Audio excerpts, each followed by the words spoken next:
What's up, guys, and welcome to another episode of the Ultimate Torture God Career Mode in EA UFC 3. Of course, UTG is the reigning, defending UFC heavyweight champion of the world. He lost the title in the last episode to Cain Velasquez, but he gained it back against Fabricio Wojtkowaller Verdum, and then he defended against Francis Ngannou. So he does have a successful title defense to his name, and of course, it remains to be seen who his next few opponents are going to be, if he can actually get past him.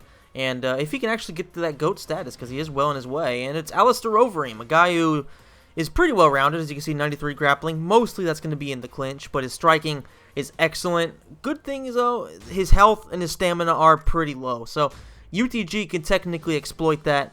And, as long as he can keep it, I would say, in boxing range. Because really Overeem's biggest strengths are in the clinch, where he can hit his fucking just devastating knees, or if he's throwing kicks. I think that's pretty much where he's at his best. So I feel like UTG, as a matchup, this is probably one of the more favorable ones among the elite heavyweights in the UFC. So looking pretty good in this one, in my opinion. So Overeem is 6'4". His reach is 80 inches though. That's a pretty good reach there. So physically, of course, there's no comparison. I mean, Alistair Overeem is a physical specimen. We're not talking about Ubereem over here, but we're still talking about an amazing athlete in his prime, especially with all the steroids. So we'll see what UTG can do here. Starting off pretty bad with a shit combo, but he immediately rocks him. And let's not forget, Overeem's chin is pretty much just not existent anymore. You pretty much clip him and he goes to sleep. So it definitely favors UTG from that point of view. And the side kick is there. It's the second time he's wobbled him within the first 30 seconds. And UTG's putting the pressure on him.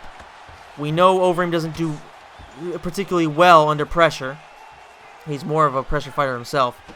If you kind of attack him, he does make mistakes. Let's not forget, this is a guy who got hit by like 6 front kicks in a row by Travis Brown. No other move was thrown, and he got caught by every single one of them. And he ended up getting knocked out in a fight he was completely just dominated.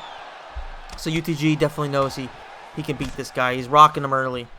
And if he can just keep it up, not do something stupid, and get hit by a big shot, then he should have no problem here. Leg kick is there. The front kick by Overeem doesn't land, really.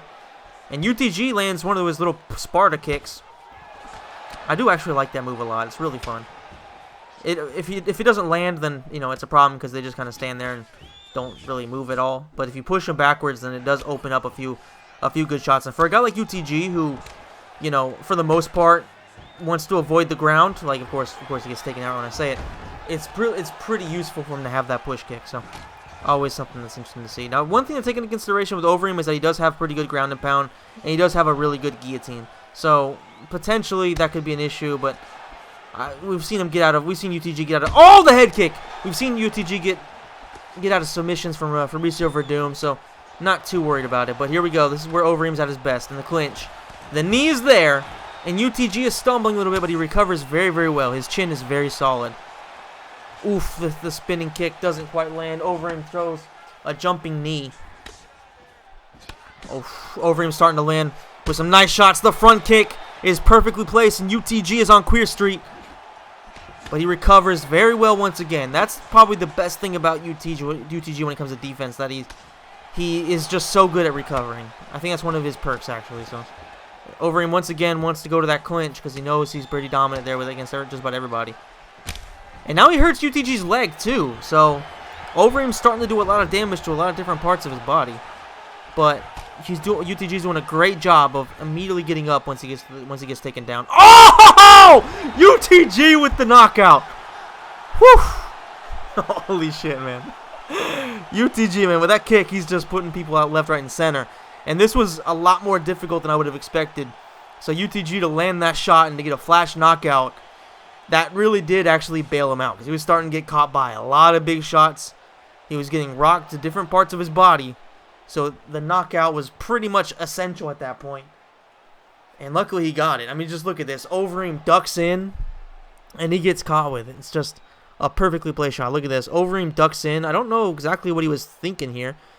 I mean, he knows UTG is short, so if he's going to spin with a kick, it's inevitably going to be low. So why would he duck into it? You know what I mean? It doesn't make any sense. But alright, Overeem, his brain is mush, like just completely mush at this point. I mean, I do have a lot of respect for him, but I mean, you know, it's probably kind of time to call it quits after that knockout. Definitely, I would say it's time to call it quits from UTG. 20 wins. 20 UFC fights. He is at 17 wins. So he still has a bit of work to do before he can become the GOAT. He still needs 4 performance bonuses and 2 promotion bonuses. Interesting to see if they'll actually give him performance bonus, because I think that after a performance like that, he probably deserves it, right? A knockout like that, I would say he definitely earned it.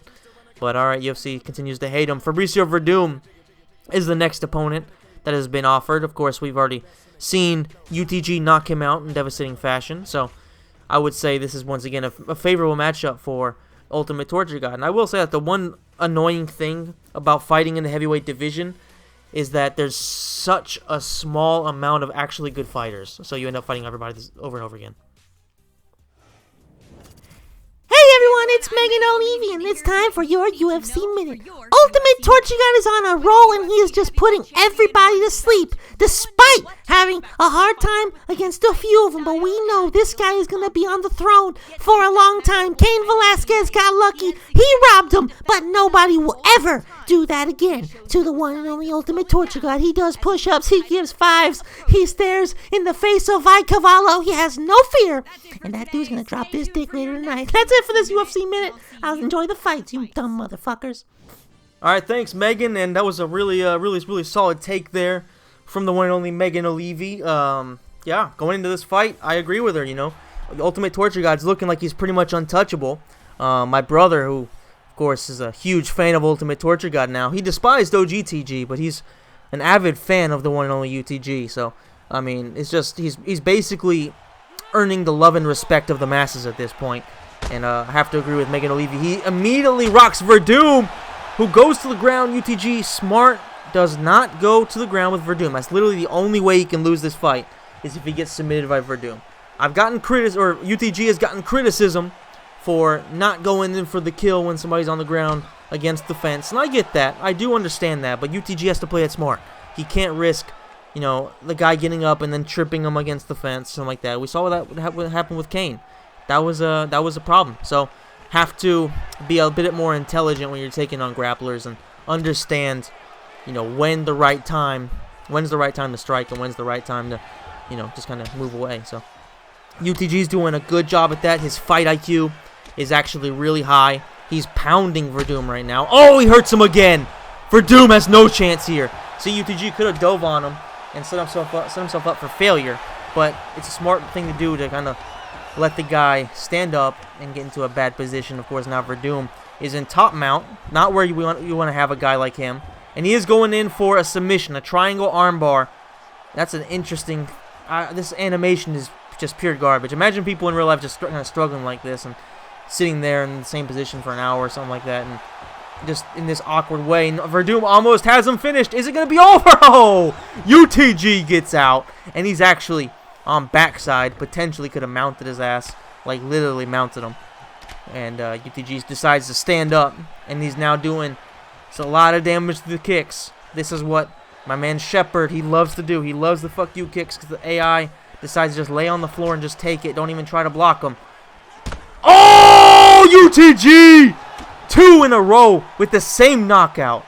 What a performance once again from UTG, who just looks like he can't be stopped. He literally can't be stopped. Especially with Cain Velasquez apparently out of the rankings. It looks like there's nobody there. Like, that's the only bad matchup. Like, the only legitimately bad matchup for him in the UFC. Like they always say, styles make fights, and UTG's style is pretty much perfect for everybody except for Cain Velasquez. So far, so good. That's, what, like 4 fights in a row I think that he's won? He won 2 after losing to Cain. Yeah, that's another, yeah, so he's now at 4. So 3 title defenses in a row. That's actually equaling Stipe Miocic's record for the most title defenses in UFC history. So UTG is on the verge of definitely becoming the greatest heavyweight of all time. And there's still so much for him to do in his career because his longevity is still really, really high. It's interesting to see just this turn of events. Like, I feel like pretty much everybody agreed that when this series started, UTG wasn't looking like he was going to be able to do really much of anything. But he really turned the corner once he started training with Gokhan Saki and learning that spin kick. It's like he's just kind of, it's kind of like learning the spirit bomb, you know. Once you know that, you're pretty much safe in pretty much all circumstances. There you go, 60% longevity, still over, you know, still a lot of his career left to be played out. So still so much he can do. New contract, he is officially a superstar. I don't know if he was already that. I can't remember what he was before, but regardless, 80,000 for show, like 100,000 for a win bonus. That's not terrible. It's not great either, but UTG is going to get a lot of money. That's for damn sure. His health and stamina are all the way up, and Curtis Blades definitely is going to be up against it here. Now, he might be a bit more of a bad matchup for UTG because unlike, say, Verdum, who can literally only beat you if he submits you, Curtis Blades can